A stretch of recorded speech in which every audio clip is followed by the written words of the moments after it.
So guys, स्वागत है आप सभी का एक और नई वीडियो में। और आज की वीडियो हम बना रहे हैं भाई अरावली पर्वत को सेव करने के लिए, क्योंकि हमारा गांव है खन्नक जो कि अरावली श्रेणी में ही आता है।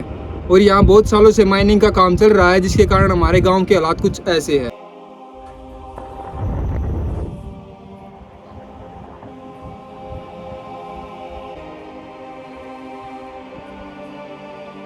पहाड़ की वजह तो बीमारी लग गई टाबरा का, और कोई सुनाई गिनाई होती को नहीं। ठीक है, मेरा लड़का ये पहाड़ की बीमारी तो मर गया, लेकिन अब मैंने घर भी बेच दिया, मेरी देवर भी बेच दी, मैंने कोई बढ़ना जगह को नहीं।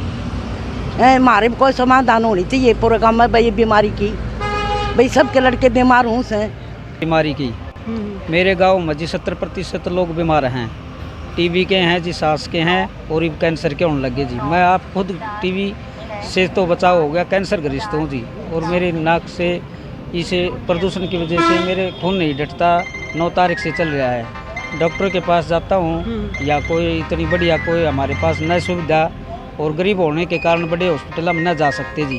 था स्टेटों को काम देने वाले गांव था, मगर आज यहाँ से कम 30 से 35 टेम्पू भर के बाहर जाते हैं काम करने के लिए। तो एक भी पहाड़ की जो माइनिंग कंपनियां हैं, एक भी नियम फॉलो नहीं करती हैं। फिर बीमारियां मिलती हैं, दमा, सांस, टीबी, सिलिकोसिस, अस्थमा, कैंसर, ऐसे घातक प्रदूषण ज़्यादा है। यही कहूँगा कि डूब मर जाने की बात है उन शासन प्रशासन को, उन राजनेताओं को कि इस गांव से आप पैसा ले जाने का काम करते हो, मगर यहाँ की जनता त्राई माम कर रही है। ना पीने का पानी है, और बीमारियों से, भयंकर बीमारियों से जो ये प्रदूषण फैल रहा है, इन पर कोई रोकथाम नहीं कर रही है शासन प्रशासन। जिसकी जिम्मेवारी है, सब जिम्मेवारियाँ छोड़ के भाग चुके हैं, बिल्कुल और बिल्कुल भाग चुके हैं। यहाँ के लोग बीमारियों से दिन बर दिन बदतर जिंदगी जीने को मजबूर हैं। बहुत से लोग अपनी जान गंवा चुके हैं, बहुत से लोग जान गंवाने वाले हैं, क्योंकि मैं ऐसा कहूँगा कि वो ग्रस्त हैं, ना उनका कोई इलाज है, ना इलाज के लिए उनके पास पैसा है। ये तमाम जो देश के राजनेता हैं उनको डूब करके मर जाना चाहिए। उनको वोट मांगने का अधिकार ही नहीं है।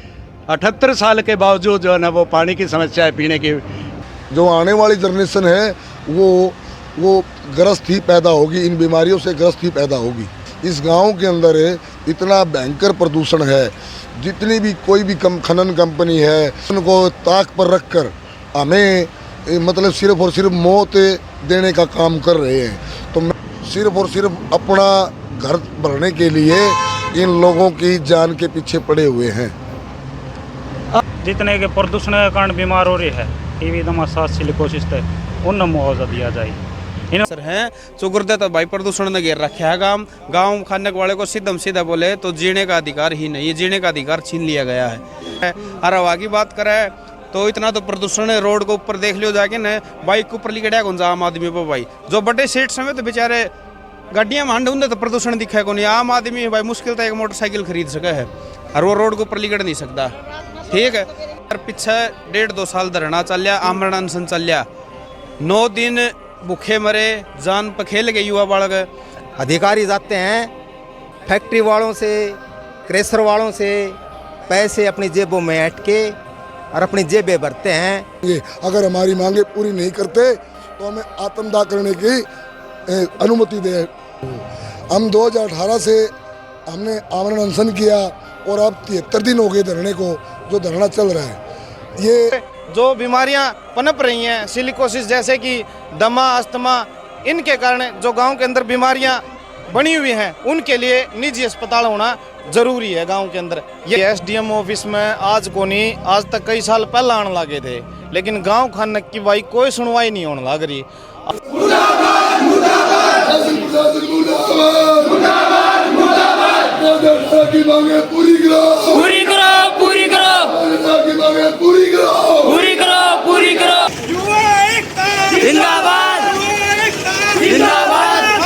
हमारा गांव खन्नक जो है, जो 24 घंटे 7 दिन लगातार निरंतर भारी प्रदूषण झेल रहा है। आज धरने को चालू है 98 दिन हो गए भाई।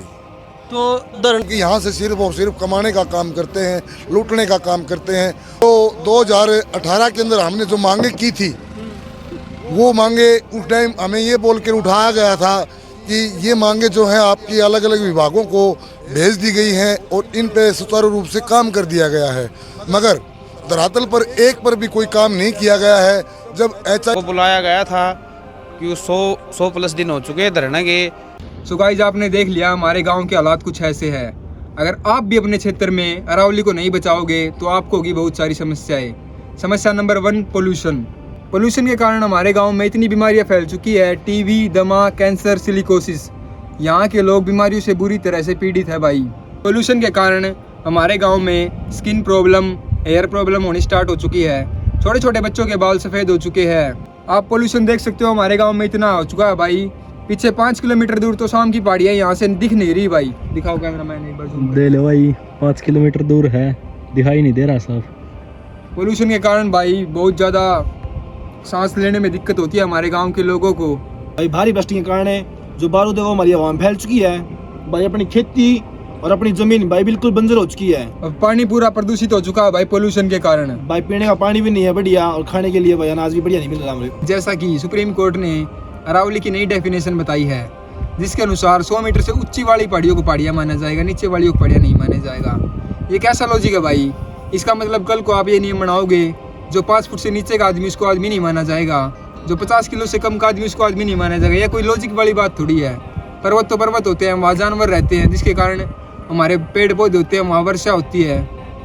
तो हमारे अरावली को बचाना जरूरी है भाई। आप आवाज़ उठाओगे तभी अरावली को बचाया जा सकता है, अदरवाइज भाई नाश तो होना है भाई। हमारा तो गांव का हो रहा है, आपका गांव का भी हो जाएगा भाई। हैवी माइनिंग के कारण हमारे गांव में बहुत ज़्यादा पेड़ों की कटाई की गई है भाई। आप देख सकते हो पीछे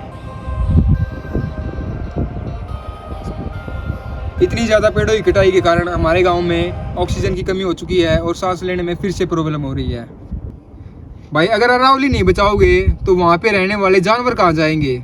क्या जानवरों का कोई हक नहीं है भाई इस पृथ्वी पर?